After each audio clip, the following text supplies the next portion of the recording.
खुलुमबाय गिबियावनो आंनि मुलुगनां बड' निउस चेनेल रादाब नायनो मोजां मोनग्रा बिथांमोननिसिम गोजोन फुंबिलिनि बयनिसिमबो गाहाम हामलायनाय जासिहरनाय जाबाय।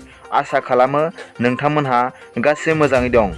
नोंथांमोननि थाखाय आं गोदान रादाब लाना फैलायबाय। अन्नानै भिडिअखौ स्किप खालामाजासे जोबजासिम नायलांदो। दिनैनि फुंबिलिनि मोननैसो गाहाय रादाबफोरा जाबाय। सेथियाव दं आसामनि गिबि मन्त्रि मानगोनां डक्टर हिमन्त बिश्व शर्मा बिथाङा बुंदों दि आसामनि मोब्लिबनि जेंनाखौ बोस्रांनो थाखाय 50% मोब्लिबखौ सलार एनार्जिनिफ्राय एबा साननि गोहोनिफ्राय दिहुननाय जागोन होनना मंगलबारखालि उदालगुरि जिल्लायाव सलार एनार्जि प्लेन्ट बेखेवनानै होनाय समाव बे बाथ्राखौ गावनि बिबुंथियाव फोरमायदों होनना रादाबनिफ्राय मिथिनो मोननाय जादों। नैथियाव दं थांनाय मंगलबारखालि आसामनि बिश्वनाथ जिल्लायाव सासे जापानिज इनकेफेलाइटिस बेरामनि पजिटिभ मोनदों होनना खौरां मोनदों।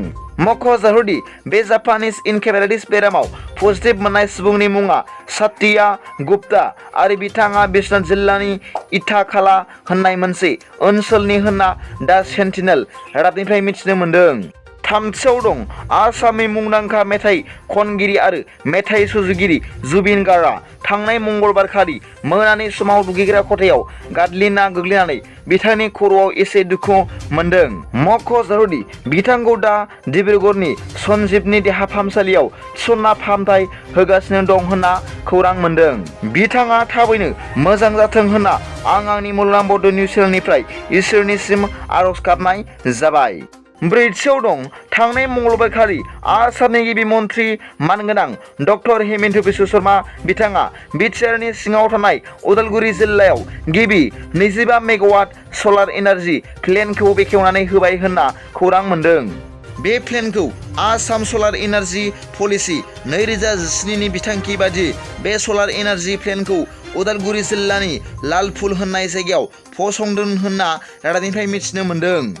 मख'जाथावदि बे सलार एनार्जि प्लेन्टखौ 300 कौटि रां बाहायनानै लुनाय जादों होनना खौरां मोननाय जादों आरो आसाम पावार डिपार्टमेन्टनि बादिब्ला बे सलार एनार्जि प्लेन्टआ 5 कौटि इउनिट मोब्लिब दिहुननो हागोन होनना मिजिं खालामदों। बे सलार एनार्जि प्लेन्टनि मोब्लिबनि सुबिदाखौ दारां, उदालगुरि आरो सनितपुर जिल्लानि थागिरि सुबुंफ्रा मोनगोन होनना रादाबनिफ्राय मिथिनो मोनदों। बाथियाव दं ग'टाबाया राजापाक्सानि उनाव मैया रनिल विक्रमेसिंगलखौ श्रीलंका हादरनि गोदान हादरगिरि महरै सायख'नाय जाबाय होनना खौरां मोननाय जादों। फुंबिलिनि मोननैसो रादाबफोरा दा बेखिनियावनोमोन।